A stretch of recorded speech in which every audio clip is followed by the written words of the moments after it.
এই সংসারের সব থেকে বড় সুখ কি? কেউ বলবেন নিজের লক্ষ্য প্রাপ্ত করা, কেউ বলবেন ধন উপার্জন করা, কেউ বলবেন নিদ্রাই সব থেকে বড় সুখ, কেউ বলবেন রাজ্য লাভ করা, আবার কেউ বলবেন মাতার হাত থেকে খাবার খাওয়া, আদি ইত্যাদি। কিন্তু যদি সত্যি কথা বলি, এই সংসারের সব থেকে বড় সুখ হলো সেবা করা। কখনো কাউকে সেবা করে দেখুন। এই সেবা দ্বারা অন্য কোনো মানুষের আশীর্বাদ লাভ করাতেই সুখ রয়েছে। আপনার সেবা ভাব দ্বারা যখন কোনো মানুষ নিজের অন্তরাত্মা থেকে আপনাকে আশীর্বাদ করে, তার থেকে বড় সুখ আর কিছুই নেই। কারণ প্রত্যেক মানুষের মধ্যে ঈশ্বর বাস করেন। নরের সেবাই হলো নারায়ণের সেবা। নিষ্কাম সেবা করাই হলো সব থেকে বড় সুখ। তাই নিজের অন্তরে সেবার এই ভাব জাগ্রত করুন। যে সুখের কথা আমি বলছি, সেই সুখ অনুভব করেই দেখুন। এই মন সুপ্রসন্ন হয়ে বলবে, রাধা রাধা। বাহ! পুষ্পের সুবাস আমার খুব ভালো লাগে। অত্যন্ত সুন্দর হয় এই পুষ্প। এইভাবে চারিদিকে পুষ্প দেখে মন আনন্দিত হয়ে ওঠে। এবার আপনারা ভেবে দেখুন, আমার চারিদিকে পুষ্প নয়, আগুন আছে। তাহলে কি হবে? আমার শরীর কি জ্বলে যাবে না? অবশ্যই জ্বলবে। শরীরকে কি আগুনের তাপ সহ্য করতে হবে না? অবশ্যই সহ্য করতে হবে। এটাই হলো প্রকৃতির নিয়ম। এই নিয়ম কিন্তু আমরা সবাই জানি, কিন্তু আমাদের মধ্যে বেশিরভাগ মানুষ এই বিভ্রান্তি নিয়ে বাঁচি যে এই যে প্রকৃতির নিয়ম, তা আমার ওপর প্রযোজ্য নয়। তা কিন্তু নয়। আমাদের চতুর্দিকে এই যে নিসর্গ রয়েছে, আমরা তার কতটা ক্ষতি করি সেটা একবার ভেবে দেখুন। আমরা বনাঞ্চল জ্বালিয়ে দিই, বায়ু দূষিত করি, জল দূষিত করি, প্রাণীদের হত্যা আমরা করি। কেন? এই নিসর্গ আমরা নষ্ট করি, যদিও আমরা জানি যে আমরাও হলাম এই নিসর্গেরই অংশ। এবার দেখুন, শরীরের কোনো অংশে যদি আগুন ধরান, আস্তে আস্তে সমস্ত শরীরও জ্বলে যাবে। সেইভাবেই নিসর্গ যদি নষ্ট হয়ে যায়, তাহলে মনুষ্য জাতিও নষ্ট হয়ে যাবে। তাই এই যে নিসর্গ আপনি দেখছেন, এই পুষ্প, এই বৃক্ষ, বায়ু, জল, এদের সকলকে রক্ষা করুন, নষ্ট নয়। মনে রাখবেন, যদি নিসর্গ থাকে মানুষ থাকবে, যদি নিসর্গ থাকে তাহলেই জীবন থাকবে। আসুন আমার সাথে ভালোবেসে বলুন, রাধা রাধা। এই সংসারে সবাই বলেন আমি অর্জুনের মতো হয়ে উঠতে চাই। সবাই চায় যে তারাও যেন অর্জুনের মতো গান্ডীব লাভ করে। তারাও চায় যে তাদেরকেও মহাদেব এসে পশুপতি অস্ত্র দান করবেন। তারাও এটাই চায় মহাভারতের মতো মহাসংগ্রামে বিজয়ী হতে। কিন্তু সবাই ভুলে যান যে অর্জুন যা হতে পেরেছিলেন, সবকিছুই অর্জন করেছিলেন। যদি আপনিও অর্জুনের মতো গান্ডীব লাভ করতে চান, তবে আপনাকেও তার মতোই শ্রেষ্ঠ কাঠ নির্বাচন করতে হবে। সেই কর্ম আপনাকেই করতে হবে।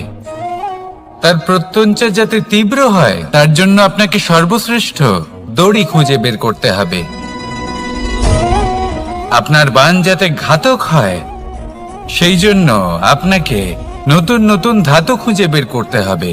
সেই শিক্ষা আপনাকে লাভ করতে হবে, তবেই আপনার ইচ্ছে পূর্ণ হবে। অর্জুন হওয়া বড়ই সরল, যদি আপনি কিভাবে অর্জন করতে হয় তা জানেন। শুধুমাত্র স্বপ্ন দেখেন যারা, তারা কখনোই অর্জন করতে পারবেন না।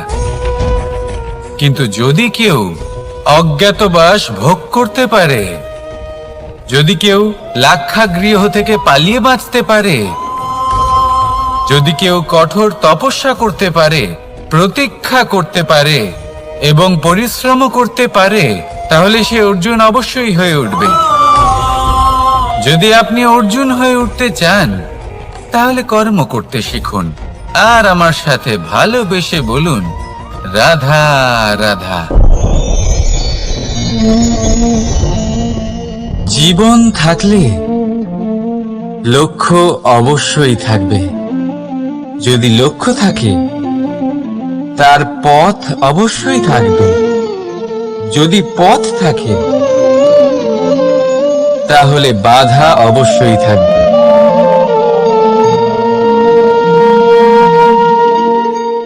আর এর উপরেই নির্ভর করে যে আমরা জীবনে সফল হব না অসফল, পুরস্কারের ভাগীদার হব নাকি তিরস্কারের।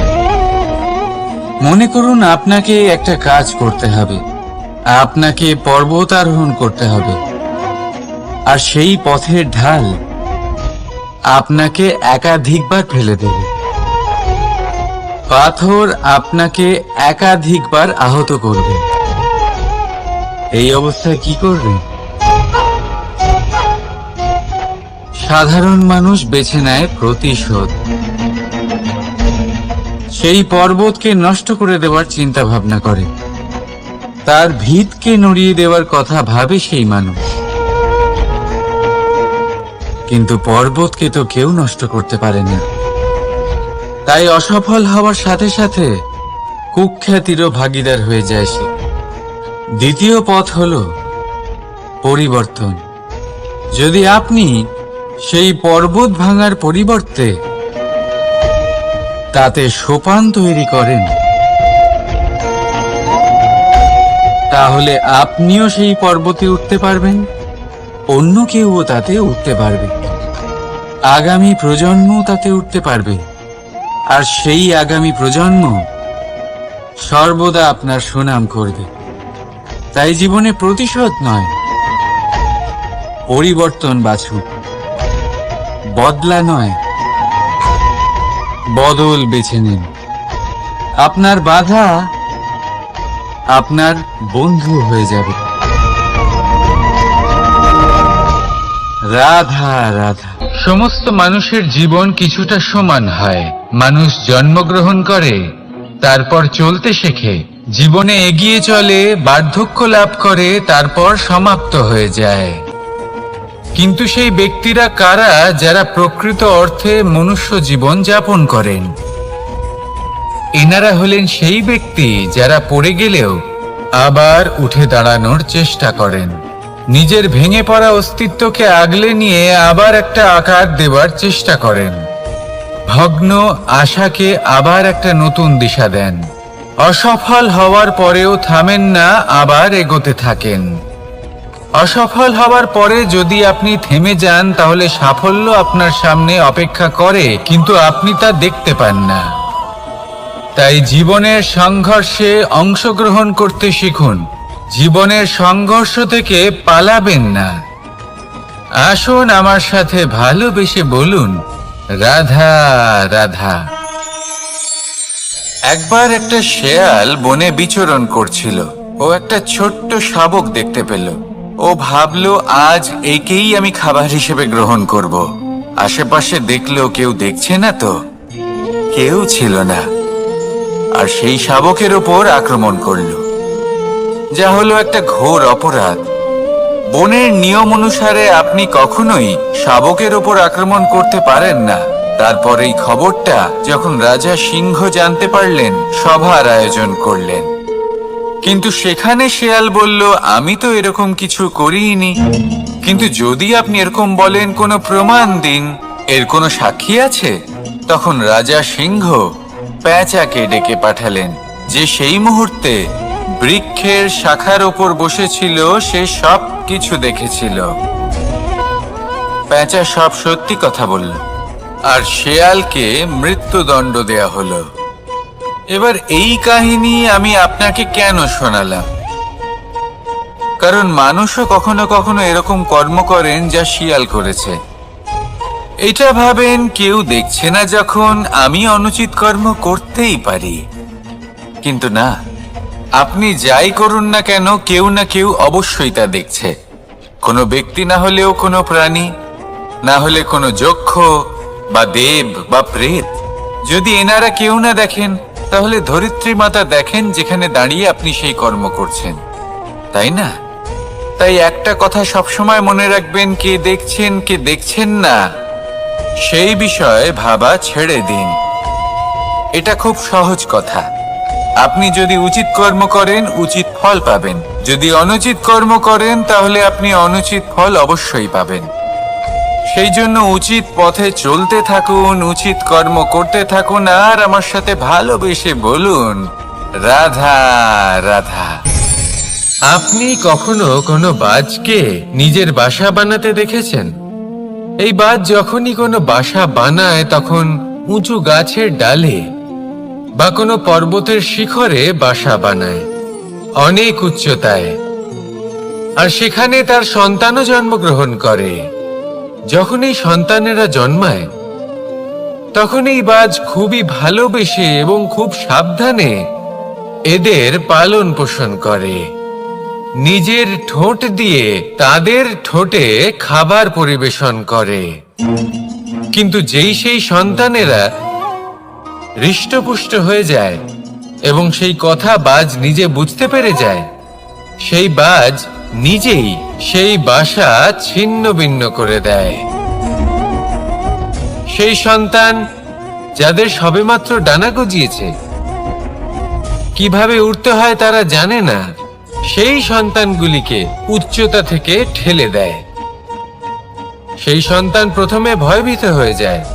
তারা সামনে মৃত্যুকে দেখতে পেয়ে ভয়ের কারণে তাদের ডানা ঝাপটাতে থাকে, আর সেই প্রক্রিয়াতেই সেই সন্তানগুলি উড়তে শুরু করে দেয়। এবার এই ঘটনায় আমরা কি শিক্ষা পেতে পারি? এটাই, যদি আপনি মাতা পিতা হন তাহলে নিজের সন্তানকে অবশ্যই স্নেহ করুন, কিন্তু তাদেরকে নিজের আঁচলের তলায় বেঁধে রাখবেন না। যদি আপনি চান আপনার সন্তান জীবনে উন্নতি করুক, তাহলে নিজের মুঠো থেকে তাদের স্বতন্ত্র করে দিন, এই সংসারে সংঘর্ষ করতে দিন। সেই সন্তান নিজেই বুঝতে পারবে যে জন্মের সময় পাওয়া ডানা কি করে ব্যবহার করতে হয়। আর আপনার চোখের সামনে আপনার সন্তান এই আকাশে উড়তে থাকবে। তাহলে আসুন আমার সাথে ভালোবেসে বলুন, রাধা রাধা। সংসারে সবচেয়ে পবিত্র মানা হয় গঙ্গা জলকে। কখনো ভেবে দেখেছেন কেন? কারণ গঙ্গা জলের আবির্ভাব অত্যন্ত শুদ্ধ হয়, তার জন্ম শুদ্ধ হয়, যেখান থেকে তার শুরু সেটাই শুদ্ধ হয়। আর শুরুটা শুদ্ধ হওয়া অত্যন্ত আবশ্যক। আমাদের জীবনে সবই শুরু হয় আমাদের ভাবনা থেকে।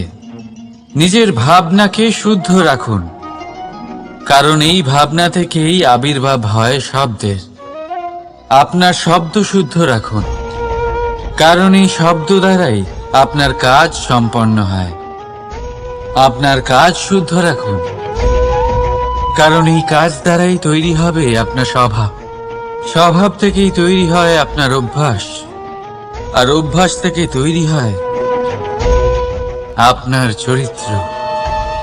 আর এই চরিত্র সংসারের সমক্ষে এক আদর্শ হয়ে ওঠে।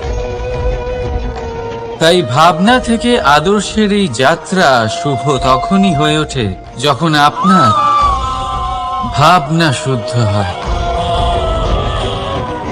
এই সংসারে, এই জীবনে নিজের ভাবনা শুভ রাখলে, শুদ্ধ করলে আপনার মন সুপ্রসন্ন হয়ে বলবে, রাধা রাধা।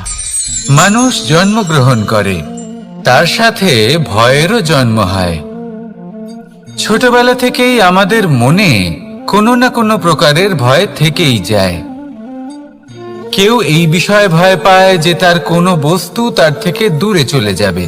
কেউ এই বিষয়ে ভয় পায় যে আমি নিজেকে হারিয়ে ফেলব। কেউ এই ভেবে ভয় পায় যে আমার প্রিয়জনেরা তারা যেন আমার থেকে দূরে না চলে যায়। কেউ এই ভেবে ভয় পায় যে আমরা যেন পথ না হারিয়ে ফেলি, আদি ইত্যাদি। কিন্তু সত্যি কথা বলতে ভেবে দেখুন, এই ভয় বাস্তবে কি? শুধুই একটা মনস্থিতি, আর কিছুই নয়। যা কিছু আপনি জীবনে পেয়েছেন তা একদিন আপনাকে হারাতে হবে। এই জীবন হলো আপনারই, কিন্তু তাও একদিন সমাপ্ত হবে। তাই ভয় পেয়ে কি লাভ? এই ভয় শুধু আপনাকে জীবন যাপন করা থেকে বাধা দিচ্ছে, আর কিচ্ছু নয়। পথ হারিয়ে ফেললেই বুঝতে পারবেন যে নতুন পথ কিভাবে বানাতে হয়। কিছু মানুষকে জীবন থেকে হারালে তবেই আপনি বুঝবেন যে আপনার আপনজনকে। এই ভয়ের কারণে ভীত হয়ে থাকবেন না। এই তারা নক্ষত্র অন্ধকারের অভাবে গুরুত্ব হারায়। শিবকেও মহাদেব হবার জন্য বিষপান করতে হয়েছিল। প্রত্যেক পরিস্থিতি, প্রত্যেক সাফল্য আপনার পরীক্ষা নেবে। তাতে উত্তীর্ণ হওয়া হলো আপনার কর্ম। যখনই আপনি ভয় পাবেন বা সংকটের সম্মুখীন হবেন, তখন সাহসের সাথে তার সম্মুখীন হন। মনে রাখবেন, যে সম্মুখীন হতে জানে সাফল্য তার সাথে সবসময় থাকে। আসুন আর আমার সাথে ভালোবেসে বলুন, রাধা রাধা। আমাদের হাতটা দেখুন। এই হাতে 5টা আঙুল আছে, যা ভিন্ন ভিন্ন ধরনের। একরকম কেন নয়?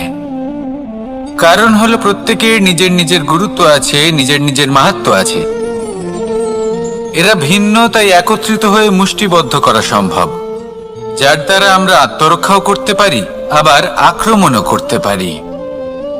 যদি 5টি আঙুল সমান হতো তাহলে মুষ্টিবদ্ধ হতে পারত না, নিজেদের মধ্যে বিভ্রান্তির সৃষ্টি করত। এবার এরকমই কিছু আমাদের সংসারেও হয়। আমাদের দেশ, যেখানে একটি ভূমির ওপর ভিন্ন ভিন্ন ধর্মের মানুষ বাস করেন, ভিন্ন ভিন্ন জাতি, ভিন্ন ধর্ম, ভিন্ন ভাষা। কিন্তু যদি আমরা এটা ভাবি যে কিভাবে এই দেশকে কল্যাণের পথে নিয়ে যাওয়া যায়, কিভাবে এর বিকাশ করা সম্ভব, তাহলে আমাদের একত্রিত হওয়া শিখতে হবে। যেইভাবে 5টা আঙুল একত্রিত হয়, মুষ্টিবদ্ধ হয়, সেইভাবেই আপনার যে ভাষাই হোক, যে ধর্মই হোক, যে জাতি হোক না কেন, ঠিক আছে, আবশ্যক হলো আপনার নিজের কর্মভূমির সাথে, আপনার ধরিত্রীর সাথে যুক্ত থাকা, সাথে থাকা। তবেই দেশের উন্নয়ন সম্ভব। তবেই এই দেশ স্বতন্ত্র থাকবে, সফল হবে, আর এই মন প্রসন্ন হয়ে বলবে, রাধা রাধা।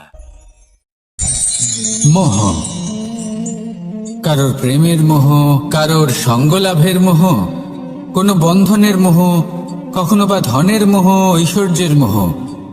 যদি আপনার মধ্যে এই মোহবোধ জাগ্রত হয়, তাহলে আপনার বিনাশ সুনিশ্চিত।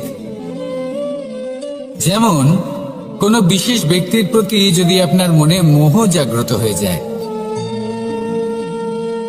তাহলে আপনি চাইবেন সেই ব্যক্তি আমার কাছেই থাকুক, আমার পাশেই থাকুক, শুধুই যেন আমার হয়ে থাকুক। আর শুধু এই কারণেই কোথাও না কোথাও সেই ব্যক্তিকে আপনি তার প্রিয়জনের থেকে দূরে করে দিচ্ছেন। তারপর দুঃখ আসে, নিরাশা আসে, কারণ স্বাধীনতা সেই অনুভূতি যেটা সবার প্রিয়, আর সেই অনুভূতিটাই আপনি তার থেকে কেড়ে নিচ্ছেন। এভাবেই মোহ নিশ্চিত রূপে আপনার শত্রু হয়ে যাবে। কিন্তু যদি আপনার মোহ থাকে নিজের মাতৃভূমির প্রতি, তার সম্মানের প্রতি, তাহলে আপনি একজন প্রবল রক্ষক হয়ে উঠবেন। যদি আপনার মোহ থাকে আপনার আত্মসম্মানের প্রতি, নীতির প্রতি, তাহলে এই মোহ কখনো আপনাকে অধর্মের পথে চালিত হতেই দেবে না। আর যদি আপনার মোহ থাকে নিজের আত্মার প্রতি, তাহলে কোনো দুরাত্মা এসে আপনার কোনো ক্ষতিই করতে পারবে না। তাহলে নিজের এই মোহকে নিজের মনের মধ্যে সংযত করে রাখুন, একে নিজের মিত্র করে তুলুন আর আমার সাথে ভালোবেসে বলুন, রাধা রাধা। স্বভাব, মানুষের এই স্বভাব কিন্তু খুব গুরুত্বপূর্ণ বিষয়। এটাই নির্ধারিত করে দেয় যে সংসার তাকে ভালোবাসবে নাকি ঘৃণা করবে। এটাই নির্ধারিত করে দেয় যে তার আপনজন মানে তার প্রিয়জন তার সাথে থাকবে নাকি তার থেকে দূরে চলে যাবে। এবার স্বভাব কেমন হওয়া উচিত? কিছু মানুষ বলবেন যে স্বভাব চন্দ্রমার মতো হওয়া উচিত, অত্যন্ত সুন্দর এবং শীতল। কিন্তু চন্দ্রমা নিজেও তো সূর্যের কাছে নিজের প্রকাশের জন্য ঋণী। সূর্যের মতো হয়ে উঠুন।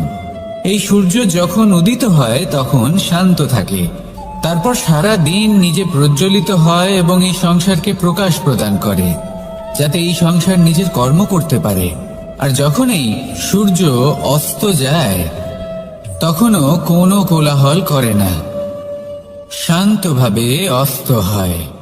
সূর্যাস্তের সময় পরিবেশ শান্ত থাকে, সমস্ত পশু পাখি আনন্দে থাকে। সূর্য যখন অস্ত হয় তখন এই আশা নিয়ে অস্ত হয় যে পরের দিন সে আবার উদিত হবে, আর অস্ত হওয়ার পরেও সে চন্দ্রমাকে নিজের প্রকাশ প্রদান করে। যদি আপনিও নিজের উত্থানের সময় অহংকার না করেন এবং নিজের পতনের সময় দুঃখী না হন, আর জীবনে অন্ধকার ঘনিয়ে আসার পরও আপনি অন্যদের সাহায্য করেন, তাহলে সূর্যের মতো আপনি আবার উদিত হবেন, এই সংসারকে প্রকাশ প্রদান করতে পারবেন, সাফল্য লাভ করতে পারবেন। আসুন আমার সাথে ভালোবেসে বলুন, রাধা রাধা। আজ আমরা কথা বলবো মানুষের আরো একটা খুব বড় শত্রুর বিষয়। তার নাম হলো ক্রোধ। এই ক্রোধ হলো একটি জ্বলন্ত কয়লার মতো, যেটা প্রজ্বলিত করে আপনি যার দিকেই ছুঁড়ে মারুন না কেন সবার আগে কিন্তু আপনারই হাত পুড়ে যাবে। কিন্তু কখনো কখনো এই জীবনে রাগ দেখানোটাও খুব অবশ্যম্ভাবী হয়ে পড়ে। যেমন ধরুন, যদি আমরা কথা বলি সেই ক্রোধের যা আসে যখন আপনি ধর্মকে রক্ষা করছেন, অধর্মের বিরুদ্ধাচরণ করছেন, সত্যের হয়ে রুখে দাঁড়াচ্ছেন, মাতৃভূমির মঙ্গলের কথা ভেবে চলেছেন, নিজের প্রিয়জনদের মঙ্গলের বিষয় ভেবে চলেছেন, তখন ক্রোধের জন্ম হওয়া খুবই স্বাভাবিক আর কোনোভাবেই অনুচিত নয়। কিন্তু যদি তখনও আপনার মনে ক্রোধ জন্ম না নেয়, তাহলে এর অর্থ হলো যে আপনি কোথাও না কোথাও দুর্বল। এই ক্রোধ নামক শত্রুকে যদি মিত্র করে তুলতে হয়, তাহলে পরিস্থিতির সম্যক ধারণা, বিবেক আর ধৈর্য, এই তিনেরই প্রয়োজন। তাই এই ক্রোধকে নিজের মিত্র করে তুলুন আর আমার সাথে ভালোবেসে বলুন, রাধা রাধা। যদি নিজের কথা বলি, তাহলে আমার এই নিয়ে অভিযোগ নেই যে জন্মের পরেই আমাকে মা বাবার থেকে দূরে চলে যেতে হলো। আমার এই নিয়েও অভিযোগ নেই যে একজন মামা যিনি ভাগ্নের জন্য নিজের প্রাণও ত্যাগ করতে পারেন, সেই মামাই আমার প্রাণ কেড়ে নেওয়ার জন্য প্রত্যেক সম্ভাব্য প্রচেষ্টা করলেন। এই নিয়ে অভিযোগ নেই যে মহাযোদ্ধা হওয়া সত্ত্বেও আমাকে সারথি হওয়ার চয়ন করতে হলো। বরং আমি কৃতজ্ঞ। মামা যতই আমার প্রাণ কেড়ে নেওয়ার চেষ্টা করুক, আমি নিজের আত্মরক্ষা করতে পেরেছি। প্রথমে মথুরা ছাড়তে হলো, তারপর বৃন্দাবন ছাড়তে হলো, কিন্তু দ্বারকাকে নির্মাণ করার সুযোগটা আমি পেয়েছি। আমি কৃতজ্ঞ যে একজন সারথি হিসেবে ধর্মস্থাপনের এই রথ আমি এগিয়ে নিয়ে যেতে পেরেছি, এই সংসারকে গীতার জ্ঞান প্রদান করতে পেরেছি। দেখুন, জীবন সেই একই আছে, কিন্তু দৃষ্টিভঙ্গি কতটা গুরুত্বপূর্ণ। এই অভিযোগ আপনাকে জীবনে বাধা দেবে, দুঃখী করে তুলবে, কিন্তু কৃতজ্ঞতা বোধ সেটা আপনাকে একটা সুযোগ দেবে, সেই জীবনকেই আরো আনন্দের সাথে যাপনের সুযোগ। এই সুযোগে সদ্ব্যবহার করুন আর আমার সাথে ভালোবেসে বলুন, রাধা রাধা।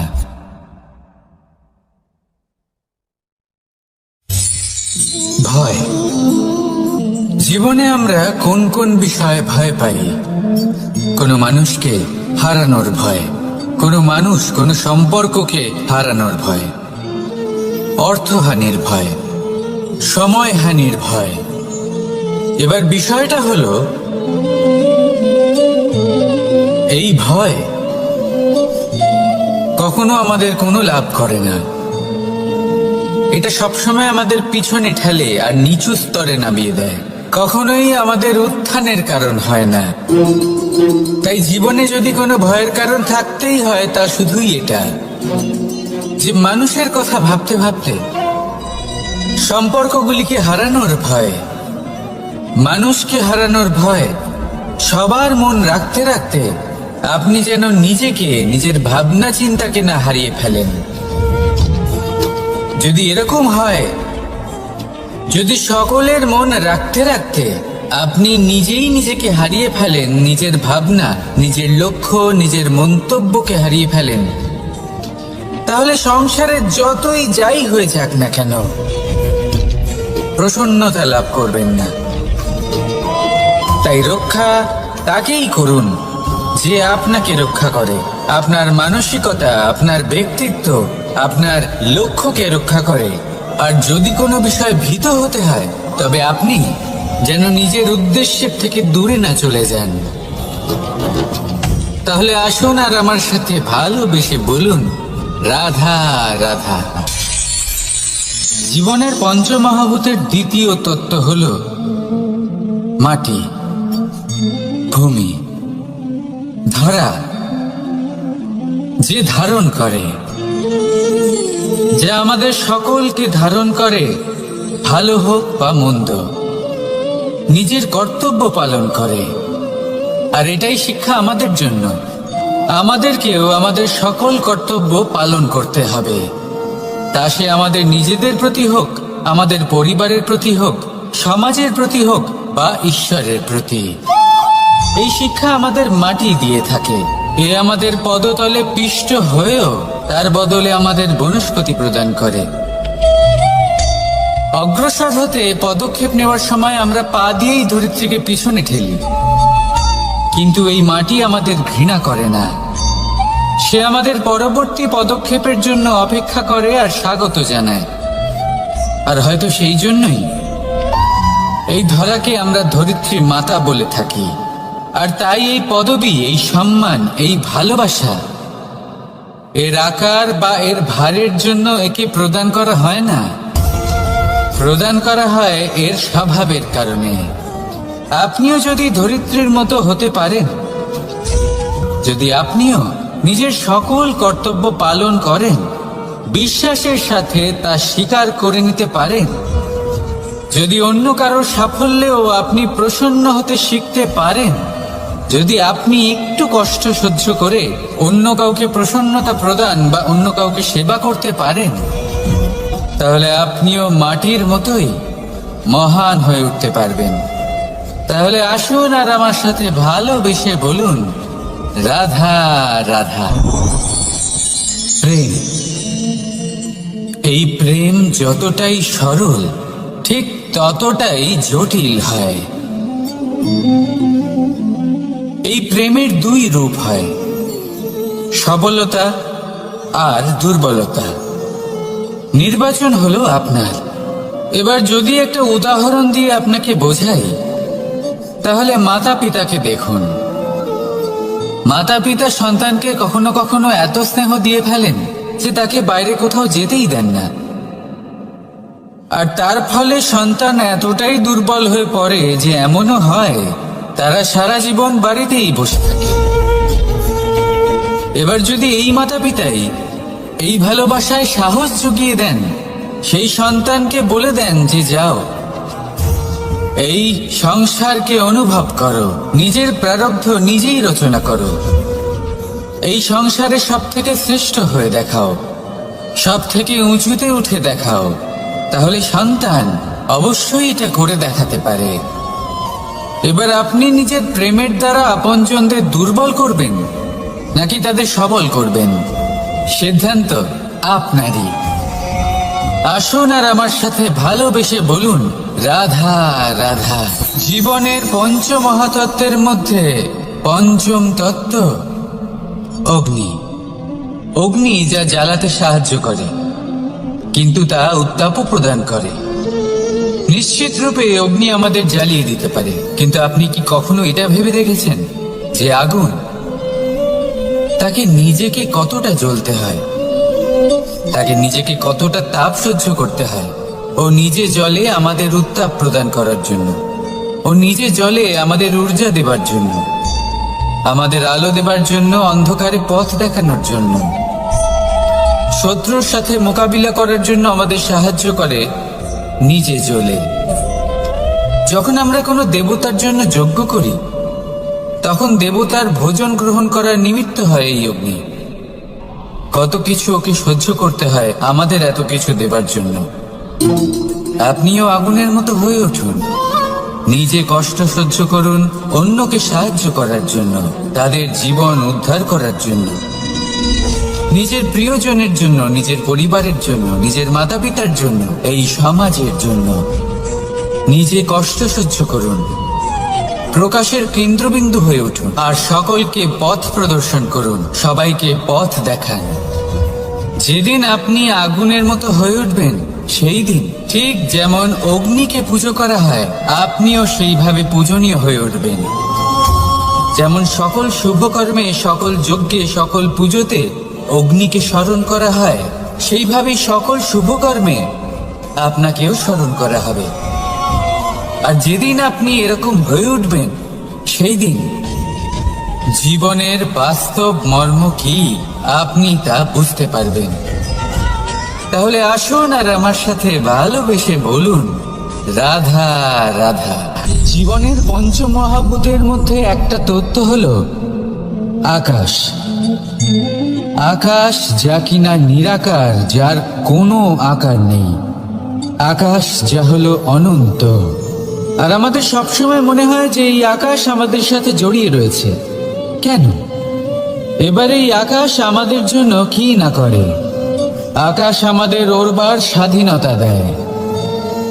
আকাশ মেঘকে ধারণ করে যাতে আমাদের তৃষ্ণা মিটতে পারে। এই আকাশ সূর্য এবং চন্দ্রকে তার যথাস্থান দেয়, যাতে আমরা প্রকাশও পেতে পারি, আবার অন্ধকারও, যাতে আমাদের জীবনে সামঞ্জস্য বজায় থাকে। আকাশের থেকে অনেক কিছুই শেখার রয়েছে।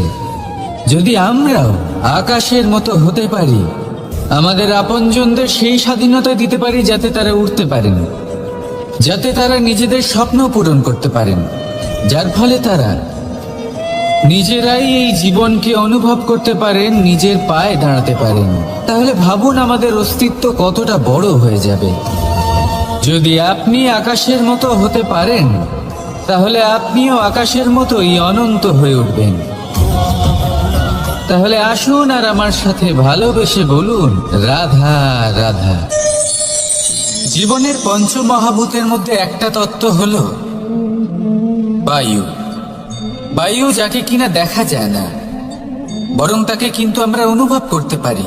আর একে সব থেকে বেশি অনুভব করতে পারি তখন যখন বায়ু কম থাকে। বায়ু যদি লুপ্ত হয়ে যায়, তাহলে তখনই আমরা বুঝতে পারি যে বায়ু তো নেই, এ তো সমস্যার ব্যাপার। এবার এই বায়ু দ্বারা আমরা কি শিক্ষা পাই? এই বায়ু আমাদের এই শিক্ষা দেয় যে আমাদের কখনোই অহংকার করা উচিত নয়। আমরা সকলেই কখনো না কখনো চাই যে আমাদের শ্রেষ্ঠতা, আমাদের যোগ্যতা, আমাদের মাহাত্ম্য এই সংসার বুঝতে পারুক। আর নিজের মাহাত্ম্য প্রমাণ করার জন্য শক্তি দেখানোর কোনো প্রয়োজন নেই। কারণ যখন কোনো ব্যক্তি, এই সমাজ, এই সংসার আপনাকে নিজের থেকে দূরে করে দেবে, আপনার থেকে দূরে চলে যাবে, তখন আপনার মাহাত্ম্য কি তার আভাস সে নিজে থেকেই অবশ্যই পেয়ে যাবে। আপনার কিছুই করার প্রয়োজন নেই। বায়ুর মতো হয়ে উঠুন। বায়ু যার কিনা কোনো ভার নেই, কিন্তু যখন সময় আসে যখন সে তুফানের রূপ নেয় তখন অত্যন্ত বড় বড় বিধ্বংসী কাজ সে করে ফেলে, আর তখন এর শক্তির কোনো তুলনাই হয় না। বায়ু, যে নিজের সঞ্চালন দ্বারা পৃথিবীকে প্রাণ দেয়, নিজের পরিবহন দ্বারা এই মেঘ সৃষ্টি করে, এই ধরিত্রীর তৃষ্ণা নিবারণ করে। বায়ুর মতো যদি আপনি হয়ে উঠতে পারেন তাহলে হালকা হয়ে যাবেন, ওপরে উঠতে পারবেন এই সংসার, এই ভৌতিকতা, এই মোহ মায়া থেকে। আর তখন আপনি বুঝতে পারবেন যে প্রেম কাকে বলে। তখন আপনি বুঝবেন যে দান করাই হলো জীবন। তাহলে আসুন আর আমার সাথে ভালোবেসে বলুন, রাধা রাধা। কথায় আছে যে জীবনের আধার হলো সম্পর্ক, প্রসন্নতারও এবং ঈশ্বরের সাথে দেখা পাওয়ারও। এবার এই সম্পর্কের আধার আসলে কি? সেবা? না। বোঝাপড়া? না। অপেক্ষা? না। এই সম্পর্কের আধার হলো বিশ্বাস। যদি বিশ্বাস ভেঙে যায় তাহলে জেনে রাখবেন যে সম্পর্করূপী এই ভবন, এর ভিতই ভেঙে গেল। আর যদি ভিত ভেঙে যায় তাহলে সেখানে অন্য কোনো ভবন নির্মাণ সম্ভব নয়, সম্ভবই নয়। এই সমস্ত সম্পর্কের বিশ্ব বিশ্বাসে বসবাস করে। এই বিশ্বাস হলো অত্যন্ত গুরুত্বপূর্ণ।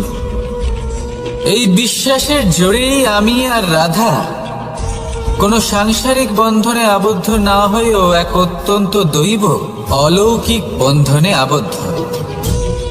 এই হলো বিশ্বাস, যার দ্বারা 11 অক্ষৌহিনী সেনার সামনে অর্জুন দাঁড়িয়েছিল এবং জয়ী হয়েছিল। এই বিশ্বাস হলো অত্যন্ত গুরুত্বপূর্ণ, তাই বিশ্বাস করতে শিখুন, বিশ্বাস দিতে শিখুন, বিশ্বাস পালন করতে শিখুন। আর আমার সাথে ভালোবেসে বলুন, রাধা রাধা। পঞ্চমহাভূত। জীবন রচনায় এর অবদান অনস্বীকার্য। এই পঞ্চমহাভূত আসলে কি? জল, বায়ু, অগ্নি, মাটি আর আকাশ। এবার শুধুমাত্র জীবন রচনায় এর অবদান আছে তা নয়, শুধু শরীর রচনাতে এর যোগদান আছে তা নয়, বরং এরা হলো আমাদের জীবনের সব থেকে বড় শিক্ষক। এবার আপনারা সকলে চমকে যাবেন, হয়তো আপনারা এই দৃষ্টিভঙ্গি দিয়ে কখনো দেখেনি। আমি আজ আপনাদের বোঝাবো। এদের মধ্যে সব থেকে বড় তত্ত্ব জল। এ আমাদের কি শেখাচ্ছে? এই জল, এর নামই হলো জল, কিন্তু এ কখনোই আমাদের জ্বালায় না, আমাদের জ্বলনের কারণ হয় না। তাহলে কি করে? আমাদের তৃষ্ণা মেটায়, আমাদের শীতলতা প্রদান করে, জীবন দান করে। এর দ্বারা আমরা কি শিক্ষা লাভ করি? যে আপনার উৎপত্তি যেখান থেকেই হোক না কেন, আপনি যেখানেই জন্মগ্রহণ করুন না কেন, আপনার কর্ম সর্বদা শ্রেষ্ঠ হওয়া উচিত। আপনি জলকে যে কোনো পাত্রে রাখুন না কেন, সে সেই অনুসারেই নিজের আকার ধারণ করে নেয়। এর দ্বারা আমরা কি শিক্ষা পাই? এই শিক্ষাই পাই যে যে কোনো পরিস্থিতিতেই নিজেদের মানিয়ে নিতে হবে, নিজেকে সেরকম করে নিতে হবে। যে দেশেই থাকি না কেন, যে স্থানেই থাকি না কেন, যে পরিস্থিতিতেই থাকি না কেন, যে ব্যক্তির সাথেই থাকি না কেন, আমাদের সুখময় হয়ে জীবন অতিবাহিত করা উচিত।